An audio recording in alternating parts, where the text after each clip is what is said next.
നമുക്ക് അനുസരിക്കാം. അത് നമുക്ക് നന്മ ഉളവാക്കും. അതിൽ സഞ്ചരിക്കുവാൻ ആവശ്യമില്ല. ദൈവം പറഞ്ഞത് എന്ന് പറഞ്ഞ് മോശത്തരമൊന്നും കാണിക്കാൻ പാടില്ല.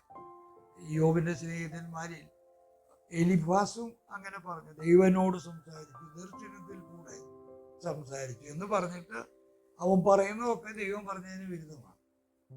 അങ്ങനെയും നാം തെറ്റിദ്ധരിക്കപ്പെടാം. എന്നാൽ വേദപുസ്തകത്തിൽ പറയുന്ന കാര്യം പ്രാർത്ഥനയോടുകൂടെ നാം ധ്യാനിക്കുന്നുവെങ്കിൽ ദൈവം അതിൽ കൂടെ വ്യക്തമായിട്ട് സംസാരിക്കും. നമുക്കത് നന്മയ്ക്കായി തീരും.